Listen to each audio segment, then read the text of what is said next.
ಇನ್ನು ಖಮೇನಿ ಹತ್ಯೆ ಖಂಡಿಸಿ ಬೆಂಗಳೂರಿನಲ್ಲೂ ಕೂಡ ಪ್ರತಿಭಟನೆಯ ಕಿಚ್ಚು ಜೋರಾಗಿದ್ದು ರಿಚ್ಮಂಡ್ ಟೌನ್ ಬಳಿ ಮುಸ್ಲಿಮರು ಪ್ರತಿಭಟನೆ ನಡೆಸ್ತಾ ಇದ್ದಾರೆ. ಪ್ರತಿಭಟನೆಯಲ್ಲಿ ಶಾಂತಿನಗರ ಕಾಂಗ್ರೆಸ್ ಶಾಸಕ ಹ್ಯಾರಿಸ್ ಭಾಗಿಯಾಗಿದ್ದಾರೆ.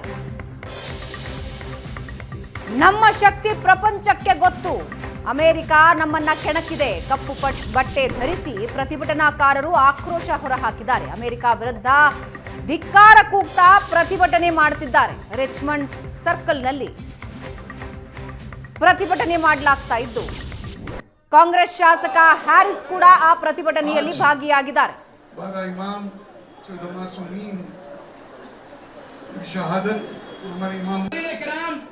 आपने उलमा की तकरीर सुनी, इज्जतमाब एमएलए साहब का बयान सुना, आप सब यहाँ एक मजलूम की हिमायत में जमा हुए हैं।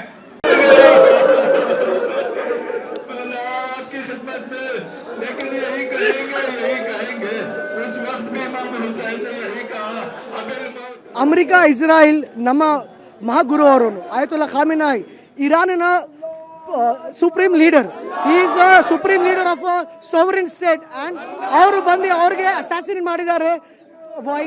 ಅವ್ರಿಗೆ ಎಲ್ಲರೂ ನಾವೆಲ್ಲ ಅವ್ರಿಗೆ ಧಿಕ್ಕರಿಸ್ತೀವಿ, ನಾವೆಲ್ಲ ಅವ್ರ ಅಗೇನ್ಸ್ಟ್ ಬಂದಿದ್ದೀವಿ. ಇಲ್ಲಿ ಇದು ಪೀಸ್ಫುಲ್ ಪ್ರೊಟೆಸ್ಟ್ ರಿಗಾರ್ಡಿಂಗ್ ನಾವು ವಾಯ್ಸ್ ರೇಸ್ ಮಾಡ್ತಾ ಇದೀವಿ. ನಾವು ಶಿಯಾ ಮುಸ್ಲಿಮರು, ಅವ್ರು ನಮ್ಮ ಗುರು, ನಮ್ಮ ಧರ್ಮ ಗುರು ಅವರು.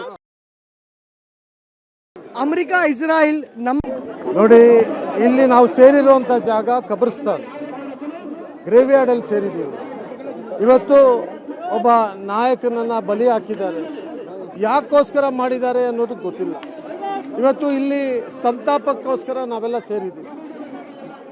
ಕಂಡೋಲೆನ್ಸ್ ಮೀಟಿಂಗ್ ಇವತ್ತು ಇಲ್ಲೆಲ್ಲ ಸೇರಿರುವಂಥದ್ದು, ದುಃಖವನ್ನು ತೋರಿಸುವಂಥ ಒಂದು ಸಭೆನ ನಾವಿಲ್ಲಿ ಮಾಡಿದ್ದೀವಿ. ಹಾಗಾಗಿ ಎಲ್ಲ ಜನ ಅವರ ಕುಟುಂಬದಲ್ಲಿ ಒಬ್ಬರನ್ನ ಕಳ್ಕೊಂಡಿರುವಂಥ ಭಾವನೆಯಲ್ಲಿ ಇಲ್ಲೆಲ್ಲ ಸೇರಿದ್ದೀವಿ. ನಿಜವಾಗ್ಲೂ ಮಾನವೀಯತೆಯನ್ನು ಎತ್ತಿಡಬೇಕಾಗಿರುವಂಥ ಪ್ರಪಂಚ ಇವತ್ತು ಅದೆಲ್ಲೋ ಕಳ್ಕೊಳ್ತಾ ಇದೆಯಾ ಅನ್ನೋದು ನಮ್ಮೆಲ್ಲರ ಒಂದು ಮನಸ್ಸಿಗೆ ತಟ್ತಾ ಇದೆ. ಇವತ್ತು ಯಾವುದೇ ದೇಶ ಇರ್ಬೋದು, ಪ್ರಪಂಚದಲ್ಲಿ ಅತಿ ದೊಡ್ಡ ಶಕ್ತಿ ಇರ್ಬೋದು, ಆದರೆ ಮಾನವೀಯತೆಯನ್ನು ಎತ್ತಿಡಿಯುವಂಥ ಕೆಲಸ ಮಾಡಬೇಕು. ಮಾನವೀಯತೆಗೆ ಧಕ್ಕೆ ಬರುವಂಥ ಕೆಲಸ ಯಾವತ್ತೂ ಆಗಬಾರ್ದು. ಇದು ಯಾವ ಜಾತಿ ಧರ್ಮದ ಹೋರಾಟ ಅಲ್ಲ, ಇದು ಕೇವಲ ಅಧಿಕಾರಕ್ಕೋಸ್ಕರ ಇರುವಂಥ ಹೋರಾಟ ಅನ್ನೋದು ಕೂಡ ನಮ್ಗೆ ಗೊತ್ತಿದೆ. ಇದು ಸಂಕಟದ ಒಂದು ಪರಿಸ್ಥಿತಿಯಲ್ಲಿ ಜನ ಎಲ್ಲ ಸೇರಿದ್ದಾರೆ. ನಾನು ಈ ಭಾಗದ ಶಾಸಕನಾಗಿ ಅವ್ರ ಜೊತೆಯಲ್ಲಿ ಭಾಗಿಯಾಗಿ ಅವರ ಒಂದು ದುಃಖದಲ್ಲಿ ನಾನು ಕೂಡ ಅವ್ರ ಜೊತೆಯಲ್ಲಿ ಇದ್ದೀನಿ ಅನ್ನೋ ಮಾತನ್ನು ಹೇಳ್ತಾ, ಬಹುಶಃ ನಾವು ಮುಂದಿನ ದಿವಸದಲ್ಲಿ ಮಾನವೀಯತೆಯನ್ನು ಎತ್ತಿ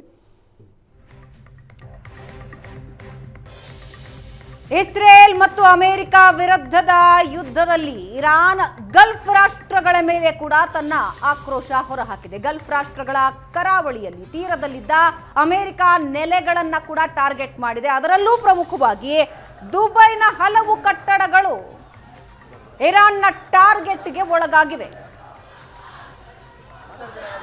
ದುಬೈನಲ್ಲಿ ಪರಿಸ್ಥಿತಿ ಹೇಗಿದೆ ಅನ್ನೋದನ್ನ ತಿಳಿಸ್ಕೊಡೋದಕ್ಕೆ ಇಬ್ಬರು ನಮ್ಮ ಜೊತೆ ಲೈವ್ ನಲ್ಲಿ ಜಾಯ್ನ್ ಆಗ್ತಾ ಇದ್ದಾರೆ. ಕರ್ನಾಟಕ ದುಬೈ ಸಂಘದ ಅಧ್ಯಕ್ಷ ಶಶಿಧರ್ ನಾಗರಾಜಪ್ಪ ಹಾಗೂ ದುಬೈ ಒಕ್ಕಲಿಗರ ಸಂಘದ ಕಿರಣ್ ಗೌಡ ಇಬ್ಬರು ಕೂಡ ನಮ್ಮ ಜೊತೆ ಲೈವ್ ನಲ್ಲಿ ಜಾಯ್ನ್ ಆಗ್ತಾ ಇದ್ದಾರೆ. ಶಶಿಧರ್ ನಾಗರಾಜಪ್ಪ ಅವರೇ, ಸೇಫೆಸ್ಟ್ ಹೆವನ್ ಅಂತ ದುಬೈನ ಕರೀತಾ ಇದ್ರು, ಆದ್ರೆ ಐ ಥಿಂಕ್ ಇತಿಹಾಸದಲ್ಲಿ ಕಂಡು ಕೇಳರಿಯದ ದಿನಗಳನ್ನು ಇವತ್ತು ನೋಡ್ತಾ ಇದ್ದೀರಿ ಅನ್ಸುತ್ತೆ ದುಬೈನಲ್ಲಿ.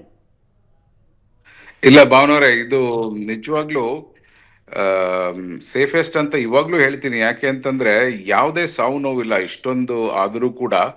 ಮತ್ತೆ ಇಲ್ಲೇನು ಕಟ್ಟಡಗಳಿಗೆ ಹಾನಿಯಾಗಿದೆ ಅಂತ ಹೇಳ್ತಾ ಇದ್ರಿ, ಆಕ್ಚುಲಿ ಅದು ಯಾವ್ದು ನೇರ ದಾಳಿಗಳಲ್ಲ. ಸೊ ಬರುವಂತ ಒಂದು ಮಿಸೈಲ್ಗಳನ್ನ ಅಲ್ಲೇ ಮಧ್ಯದಲ್ಲೇನೆ ಇಂಟರ್ಸೆಪ್ಟ್ ಮಾಡಿ ಅದ್ರ ಉಳಿದಂತ ಪಳ್ಳುಳಿಕೆಗಳು ಕೆಳಗಡೆ ಬರ್ತಾ ಇದೆ, ಹಂಗಾಗಿ ಹೊರಗಡೆ ಓಡಾಡ್ಬೇಡಿ ಅಂತ ಹೇಳಿದ್ದಾರೆ. ಅದು ಬಿಟ್ರೆ ಇಷ್ಟೊಂದು ದಾಳಿ ಆದ್ರೂ ಕೂಡ ಇಷ್ಟು ನಾವು ನೆಮ್ಮದಿಯಾಗಿದ್ದೀವಿ, ನಮ್ಗೆ ಯಾವ್ದು ಚಿಂತೆ ಇಲ್ಲ. ಯಾಕೆಂದ್ರೆ ಅಷ್ಟು ಚೆನ್ನಾಗಿ ಇಲ್ಲಿನ ದೇಶ ನೋಡ್ಕೊಳ್ತಾ ಇದೆ, ಇಲ್ಲಿನ ಸಿಸ್ಟಮ್ ಹಂಗಿದೆ. ಸೊ ಹಾಗಾಗಿ ಇಲ್ಲಿ ನಮ್ಮ ಪ್ರಮುಖ ಆದ್ಯತೆ ಏನಪ್ಪಾ ಅಂತಂದ್ರೆ ಇಲ್ಲಿ ಬಂದಿರುವಂತ ನಮ್ಮ ಜನ ಏನಿದ್ದಾರೆ, ಕರ್ನಾಟಕದಿಂದ ಬಂದಿರೋ ನಮ್ಮ ಜನಗಳನ್ನ ಸಂಪರ್ಕಕ್ಕೆ ತಗೊಂಡು ಅವ್ರಿಗೆ ಸಾಂತ್ವನ ಹೇಳೋ ಕೆಲಸ ಅಷ್ಟೇನೆ, ಬೇರೆ ಅವ್ರಿಗೆ ಯಾವುದೇ ಸಪೋರ್ಟ್ ಇವಾಗ ಅಗತ್ಯ ಇಲ್ಲ. ಹೋಟೆಲ್ಗಳಿದ್ದಾರೆ, ಹೋಟೆಲ್ನಲ್ಲಿ ಅಬುದಾಬಿ ಹೋಟೆಲ್ನಲ್ಲಿ ಉಳ್ಕೊಂಡಿದ್ರೆ ಅವ್ರಿಗೆ ಇವತ್ತು ಅವ್ರದ್ದು ಎಕ್ಸ್ಟೆನ್ಷನ್ ಮುಗಿತಾ ಇದೆ ಅಂತಂದ್ರೆ, ಇವತ್ತು ಅವ್ರ ಡೇಟ್ ಮುಗಿತಾ ಇದೆ, ಮುಂದಿನ ಎಷ್ಟು ದಿನ ಬೇಕಾದ್ರೂ ಅವ್ರು ಇರ್ಬೋದು, ಅದನ್ನ ಸರ್ಕಾರನೇ ಕೊಡುತ್ತೆ ಹೋಟೆಲ್ ಬಿಲ್ಸ್ ನ. ಅಂತದನ್ನ ಇವಾಗ ಅನೌನ್ಸ್ ಮಾಡಿದ್ದಾರೆ ಅಬುದಾಬಿನಲ್ಲಿ. ಸೊ ಈ ರೀತಿ ಗೌರ್ಮೆಂಟ್ ಸಪೋರ್ಟ್ ಮಾಡ್ತಾ ಇದೆ, ಯಾಕೆಂದ್ರೆ ಟೂರಿಸ್ಟ್ಗಳಿಂದಾನೇ ನಡೆಯುವಂತ ದೇಶ ಇದು. ಹಂಗಾಗಿ ಅವ್ರಿಗೆ ಬೇಕಾಗಿರೋ ಎಲ್ಲ ಫೆಸಿಲಿಟಿಗಳನ್ನ ಕೊಡ್ತಾ ಇದ್ದಾರೆ. ಸೊ ಭಯ ಇದೆ, ಆತಂಕ ಇದೆ, ಬಟ್ ಆದ್ರೆ ಹೆದರುವಂತದ್ದು ಅಗತ್ಯ ಇನ್ನು ನನ್ಗೇನ್ ಕಾಣಿಸ್ತಾ ಇಲ್ಲ. ನಿನ್ನೆ ಇವತ್ತು ಮಧ್ಯಾಹ್ನದವರೆಗೂ ಏನ್ ಬರ್ತಾ ಇತ್ತು, ನಿಂತು ಹೋಗಿದೆ ಇವಾಗ. ಈಗ ಪೂರ್ತಿ ಶಾಂತವಾಗಿದೆ. ನಮ್ಗೆ ಅನಿಸ್ತಾ ಇದೆ ಇನ್ನೊಂದು ನಾಳೆ ಅಥವಾ ನಾಡದಲ್ಲಿ ಕ್ಲಿಯರ್ ಆಗುತ್ತೆ. ಇಲ್ಲಿರೋ ಎಲ್ಲಾ ಕನ್ನಡಿಗರು ಮತ್ತೆ ವಾಪಸ್ ಹೋಗ್ಬೋದು, ಬಂದಿರುವಂತ ವಿಸಿಟರ್ಸು ಮತ್ತೆ ಹೋಗೋದು ಬರೋದು ನಾರ್ಮಲೈಸ್ ಆಗುತ್ತೆ ಅಂತ ನಮ್ಗೆ ಭರವಸೆ ಇದೆ. ರೈಟ್, ವಾಪಸ್ ಬರ್ತೀನಿ. ಕಿರಣ್ ಗೌಡ ನಮ್ಮ ಜೊತೆ ಇದ್ದಾರೆ. ಕಿರಣ್ ಗೌಡ ಅವರೇ, ಪ್ರಮುಖ ಪ್ರವಾಸಿ ಅಟ್ರಾಕ್ಷನ್ಸ್ ಏನಿದ್ವು, ಬುರ್ಜ್ ಖಲೀಫಾ, ಬುರ್ಜ್ ಅಲ್ ಅರಬ್, ಇವುಗಳ ಮೇಲೆ ಅಟ್ಯಾಕ್ ಅನ್ನೋ ದೃಶ್ಯಗಳ ಕೆಲವೊಂದು ನಮಗೆ ನಿಜವಾಗ್ಲೂ ಗಾಬರಿ ಅನ್ಸುತ್ತೆ. ಇನ್ನೊಂದೇನೆಂದ್ರೆ, ಕನ್ನಡಿಗರು ಹೆಚ್ಚಿನ ಸಂಖ್ಯೆಯಲ್ಲಿ ದುಬೈನಲ್ಲಿ ಇರೋದು, ಹೆಂಗಿದಾರೋ ಏನು ಕತೆನೋ ಅನ್ನೋ ಟೆನ್ಷನ್ ಖಂಡಿತ ಇರುತ್ತೆ. ಹೇಗಿದ್ದೀರಿ ಎಲ್ಲ, ಜೊತೆಗೆ ಬೇರೆ ಬೇರೆಯವರು ಕೂಡ ನಿಮ್ಮ ಸಂಪರ್ಕಕ್ಕೆ ಬಂದಿರಬಹುದು, ಎಲ್ಲೆಲ್ಲಿ ಎಲ್ಲ ಸೇಫ್ ಇದ್ದಾರಾ? ನಮಸ್ಕಾರ ಮೇಡಮ್. ನಮಸ್ತೆ. ಒಕ್ಕಲಿಗ ಸಂಘದ ಅಧ್ಯಕ್ಷ ಕಿರಣ್ ಗೌಡ ಮಾತಾಡ್ತಿರೋದು. ಅದೇ ರೀತಿ ಶಶಿಧರ್ ನಾಗರಾಜಪ್ಪ ಹೇಳ್ದಂಗೆ ಇದುವರೆಗೂ ಆಸ್ ಆಫ್ ನಾವು ದುಬೈ ಇಸ್ ಸೇಫೆಸ್ಟ್ ಸಿಟಿ ಅಂತಾನೆ ಹೇಳ್ಬೋದು. ಯಾಕೆ ಅಂತ ಅಂದ್ರೆ ಎಷ್ಟೇ ಮಿಸೈಲ್ ಮಾಡಿದ್ರು ಅದನ್ನೆಲ್ಲ ಡಿಸ್ಟ್ರಾಯ್ಡ್ ಮಾಡಿ ಕಂಟ್ರಿನ ಸೇಫ್ ಮಾಡಿದ್ದಾರೆ. ಆಸ್ ಆಫ್ ನಾವು also Dubai is safest country ಅಂತ ಹೇಳ್ಬೋದು. ಮತ್ತೆ ಇವತ್ತು ಎಲ್ಲಾ ನಾರ್ಮಲ್ ಆಗಿ ಕಂಡೀಷನ್ ಇದೆ, ಯಾವುದೇ ರೀತಿ ಗಾಬರಿ ಕೊಡೋ ಅಂತದ್ದು ಏನಿಲ್ಲ. ಜನಜೀವನ ನಾರ್ಮಲ್ ಆಗಿ ನಡೀತಾ ಇದೆ. ಇವತ್ತು ಸಂಡೇ ಇರೋದ್ರಿಂದ ಎಲ್ಲಾರು ಮನೇಲೆ ಎಲ್ಲಾರು ಇದರಿಂದ ಏರ್ಪೋರ್ಟ್ ಕ್ಲೋಸ್ ಇದೆ. ನಾಳೆ ನಾದಲ್ಲಿ ಬಸ್ ಎಲ್ಲ ಓಪನ್ ಆಗುತ್ತೆ. ಪ್ರವಾಸಿ ತಾಣಗಳು ಏನಿದೆ ಅದು ಹೇಳ್ದಷ್ಟು ಅಷ್ಟೊಂದಿನ ಡ್ಯಾಮೇಜಸ್ ಏನೂ ಆಗಿಲ್ಲ. ಕೆಲವೊಂದು ಫಾರ್ಮ್ ಗಿಮೇರ ಕೆಲವೊಂದು ಪ್ಲೇಸ್ ಗಳಾಗಿದೆ, ಅಷ್ಟೇ ನಾರ್ಮಲ್ ಆಗಿದೆ. ಏನು ಭಯ ಪಡೋ ಅಂತದ್ದು ಏನಿಲ್ಲ ಮೇಡಮ್, ಎಲ್ಲ ನಾರ್ಮಲ್ ಆಗಿದೆ. ಮತ್ತೆ ಎಂಬೆಸಿ ಆಗಿರ್ಬೋದು, ಮತ್ತೆ ದುಬೈ ಗವರ್ನಮೆಂಟ್ ಆಗಿರ್ಬೋದು, ಟೇಕಿಂಗ್ ದ ಪ್ರಿಕಾಷನರಿ ಮೆಜರ್ಸ್, ಎಲ್ಲಾ ಸಿವಿಲೈಸೇಷನ್ಗೂ ಸಹ ತುಂಬಾ ಚೆನ್ನಾಗಿ ಸಪೋರ್ಟ್ ಮಾಡ್ತಾ ಇದ್ದಾರೆ. They taking care of very well. Okay, Shashidhar Nagarajappa ಅವರೇ, ಈ ಯುದ್ಧ ಸದಾ ಭಯ ಇರುವಂತಹ ಜಾಗಗಳಲ್ಲಿ ಅಥವಾ ಈ ಭೂಕಂಪ ಬರೋ ಸದಾ ಭೂಕಂಪ ಬರೋ ಜಾಗಗಳಲ್ಲಿ ಹೈ ಅಲರ್ಟ್ ಆಗಿಂದಾಗೆ ಜನರಿಗೆ ಅಭ್ಯಾಸ ಇರುತ್ತೆ. ಆದರೆ ದುಬೈ ವಿಷಯಕ್ಕೆ ಬರೋದಾದ್ರೆ, ಈ ಸೇಫ್ ಪ್ಲೇಸ್ಗಳಿಗೆ ಹೋಗಿ ಅಡುಕೊಳ್ಳೋ ವಿಷಯ ಆಗಲಿ, ಸೈರನ್ಗಳಾಗಲಿ, ಮೆಸೇಜ್ ಅಲರ್ಟ್ಗಳಾಗಲಿ, ಇವೆಲ್ಲವೂ ಹೊಸದು. ಸೊ ಯಾವಾಗಿಂದ ಈ ಮೆಸೇಜ್ಗಳು ಬರೋದಕ್ಕೆ ಶುರುವಾಯಿತು? ಸೈರನ್ ಬೆಳಗ್ಗೆ ಒಬ್ರು ಮಾತನಾಡ್ತಾ ಇರಬೇಕಾದ್ರೆ, ಶರಣೇಶ್ ನಮ್ಮ ಜೊತೆ ಮಾತಾಡಬೇಕಾದ್ರೆ ಸೈರನ್ ಸೌಂಡ್ ಬರ್ತಾ ಇದೆ ಅಂತ ಹೇಳಿದ್ರು. ಸೊ ದುಬೈ ಇದಕ್ಕೆ ರೆಡಿ ಇತ್ತಾ ಅಥವಾ ಹೆಂಗಿತ್ತು? ಅಲರ್ಟ್ ಹೆಂಗೆ ಸಿಕ್ತು ಜನರಿಗೆ? ಇಲ್ಲ ಮೇಡಮ್, ಇದು ಈ ರೀಜನಲ್ ಟೆನ್ಷನ್ ಅಬ್ಸರ್ವ್ ಮಾಡ್ತಾ ಇದ್ದವ್ರಿಗೆ ಗೊತ್ತಿತ್ತು, ಬಟ್ ಇಷ್ಟು ಬೇಗ ಎಸ್ಕಲೇಟ್ ಆಗುತ್ತೆ ಅಂತ ಎಕ್ಸ್ಪೆಕ್ಟೇಷನ್ ಇರ್ಲಿಲ್ಲ. ಆಮೇಲೆ ರಂಜಾನ್ ಬೇರೆ ನಡೀತಾ ಇದೆ. ಇದು ಒಂದು ಪವಿತ್ರ ಮಾಸ, ಇದರಲ್ಲಿ ಈ ತರದ ಆಕ್ಷನ್ಸ್ ಮಾಡ್ತಾರೆ ಅಂತ ಎಕ್ಸ್ಪೆಕ್ಟ್ ಮಾಡ್ಲಿಲ್ಲ, ಬಟ್ ಆ ತರ ಮಾಡಿದ್ದಾರೆ. ಬಟ್ ನಿನ್ನೆ ಮಧ್ಯಾಹ್ನದಿಂದ ಶುರುವಾಗಿದೆವು ಸೈರನ್ಗಳೆಲ್ಲ, ವಾರ್ನಿಂಗ್ಸ್ಗಳೆಲ್ಲ. ಸೊ ಆದ್ರೆ ನಿನ್ನೆ ಸಂಜೆ ಒಂದು ಕನ್ನಡಗದ ಒಂದು ವಾಹಿನಿಯ ಕಾರ್ಯಕ್ರಮ ನಡೀತಾ ಇತ್ತು. ಇಲ್ಲಿ ಜೊತೆಗೆ ಇದ್ವಿ, 12 ಗಂಟೆ ತನಕ ಜೊತೆಗಿದ್ವಿ. ಹೊರಗಡೆಗೆ ಈ ತರದ್ ನಡೀತಾ ಇದ್ರು ಕೂಡ ಜೊತೆಗೆ ಇದ್ವಿ, ಬಟ್ ಸೇಫ್ ಫೀಲಿಂಗ್ ಇತ್ತು. ಬಟ್ ವಾರ್ನಿಂಗ್ಸ್ ಹಾಗಾಗಿ ಬರ್ತಾ ಇತ್ತು. ಸೊ ರಾತ್ರಿ ಎಲ್ಲ ಬಂದಿದೆ, ಬೆಳಗ್ಗೆ 3 ಗಂಟೆವರೆಗೂ ಇದೆಲ್ಲ ಆಗಿದೆ. ಮತ್ತೆ ಬೆಳಗ್ಗೆ ಕೂಡ, ಇವತ್ತು ಬೆಳಗ್ಗೆ ಕೂಡ ಒಂದು 16-18 ಸತಿ ಆಗಿದೆ. ನಮ್ಮ ಮನೆಗೆ ತುಂಬಾ ಹತ್ರನೇ ಕೇಳಿಸ್ತಾ ಇತ್ತು ಕೂಡ. ಬಟ್ ಆದ್ರೆ ಅದನ್ನ ಸೇಫ್ಟಿ ಏನಪ್ಪಾ ಅಂತಂದ್ರೆ, ಅದು ಬಂದಿದ್ನೆಲ್ಲನೂ ಕೂಡ ಇಂಟರ್ಸೆಪ್ಟ್ ಮಾಡಿ ಅದನ್ನ ನಾಶಗೊಳಿಸ್ತಾ ಇದ್ರು. ಹಂಗಾಗಿ ನಾರ್ಮಲ್ ಇದೆ ಲೈಫ್. ಇಲ್ಲಿ ಯಾವ್ದು ಶಾಪ್ಸ್ ಕ್ಲೋಸ್ ಮಾಡಿಲ್ಲ, ನಿಮ್ಗೆ ಫುಡ್ ಡೆಲಿವರಿ ಆಗ್ಲಿ, ರೆಸ್ಟೋರೆಂಟ್ ಡೆಲಿವರಿ ಎಲ್ಲ ಬರ್ತಾ ಇದೆ. Government is trying to prove that it is still safer. ಅದು ಆಗ್ತಾ ಇದೆ, ನಮ್ಗೆ ಆ ಫೀಲಿಂಗ್ ಕೂಡ ಇದೆ ಮೇಡಮ್.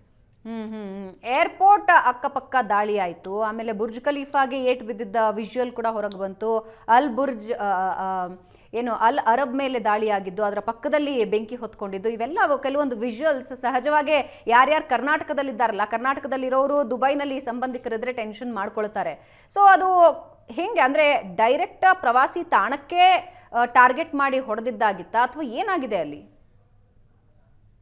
ನನ್ಗೇನು ಆತರ ಅನಿಸ್ತಾ ಇಲ್ಲ. ಯಾಕೆಂದ್ರೆ ಇವೆಲ್ಲ ನೋಡಿ, ಕ್ಷಿಪಣಿಗಳು ಮೇಲ್ ಬಂದಾಗ ಅದನ್ನ ಇಂಟರ್ಸೆಪ್ಟ್ ಮಾಡಿ ಅದು ತನ್ನ ಗುರಿ ತಲುಪೋದಕ್ಕಿಂತ ಮುಂಚೆನೆ ಅದನ್ನ ನಾಶಪಡಿಸ್ತಾ ಇದ್ದಾರೆ. ಹಂಗಾಗಿ ಅದಕ್ಕೆ ಗುರಿ ಪಟ್ಟಿದ್ದು ಅಂತ ಹೇಳಕ್ಕಾಗಲ್ಲ.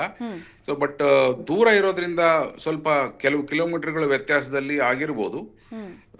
ಆದ್ರೆ ಅದಕ್ಕಿಂತ ಮುಖ್ಯವಾಗಿ ಏನಪ್ಪಾ ಅಂತಂದ್ರೆ, ನಮ್ಮ ಜನ ಇಲ್ಲಿ ಬಂದವ್ರಿಗೆ ನಾನು ಒಂದು ಮಾತು ಹೇಳೋದಕ್ಕೆ ಇಚ್ಛೆ ಪಡ್ತೀನಿ. ಕರ್ನಾಟಕ ಸಂಘ ದುಬೈಯಿಂದ ಈಗಾಗಲೇ ಎಮರ್ಜೆನ್ಸಿ ಮೀಟಿಂಗ್ ಆಗಿದೆ. We are already getting into action. Emergency medical services ಯಾರಿಗೆ ಬೇಕಲ್ಲ ಅವರಿಗೆ ಕಾಂಟ್ಯಾಕ್ಟ್ ಮಾಡಿ ಅಂತ ಹೇಳಿ ನಾವೊಂದು ವಾಟ್ಸಪ್ ಗ್ರೂಪ್ ಕೂಡ ಮಾಡಿ ಕೊಟ್ಟಿದ್ದೀವಿ. ಅದನ್ನ ಕಾಂಟ್ಯಾಕ್ಟ್ ಮಾಡ್ತಾ ಇದ್ದೀವಿ, ಕೋಆರ್ಡಿನೇಷನ್ ಮಾಡ್ತಾ ಇದ್ದೀವಿ.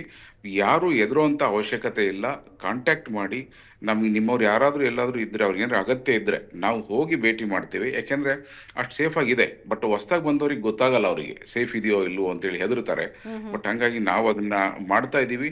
ಮತ್ತು CM ಕೂಡ ಈಗ ಹೇಳಿದ್ದಾರೆ, ಒಂದು ಕಾಂಟ್ಯಾಕ್ಟ್ ಗ್ರೂಪ್ನ ನಾಗೇಂದ್ರ ಅವ್ರನ್ನ ಭೇಟಿ ಮಾಡಿ ಅಂಥೇಳಿ. ಈಗ ನಮ್ಮ ಟೀಮಿಂದ ಹೋಗ್ತಾ ಇದ್ದಾರೆ, ಭೇಟಿ ಮಾಡ್ಕೊಂಡು ಬರ್ತಾ ಇದ್ದಾರೆ.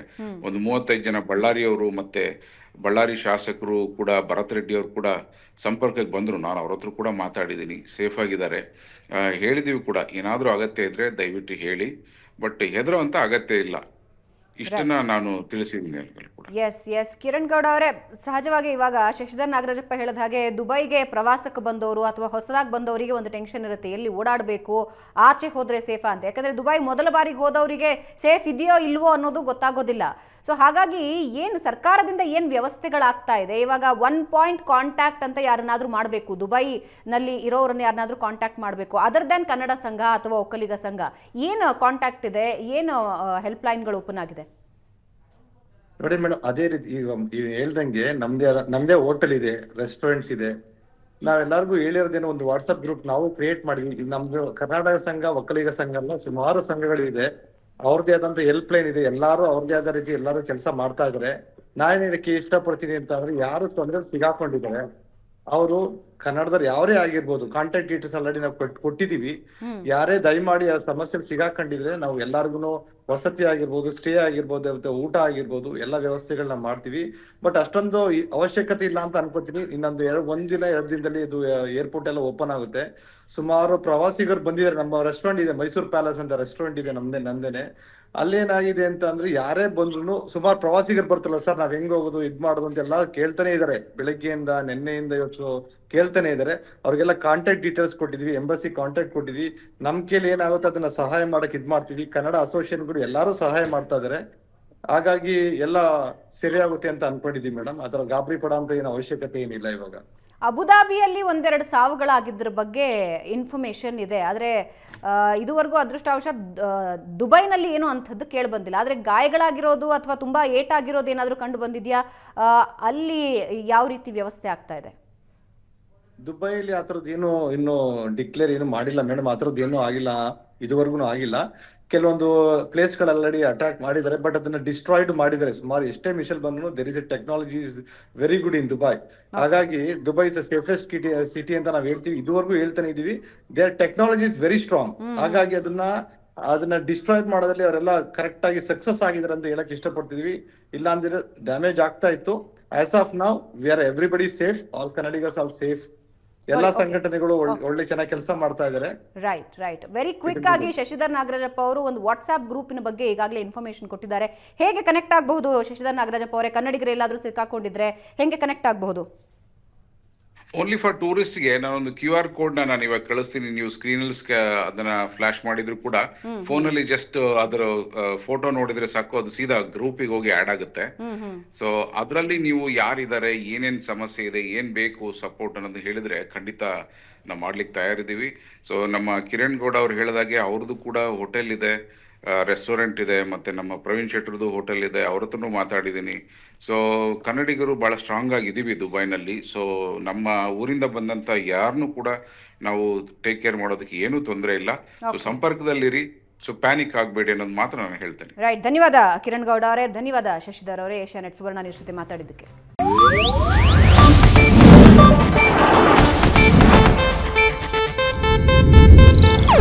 ಇದು ಏಷ್ಯಾನೆಟ್ ನ್ಯೂಸ್ ನೆಟ್ವರ್ಕ್ ಪ್ರಸ್ತುತಿ.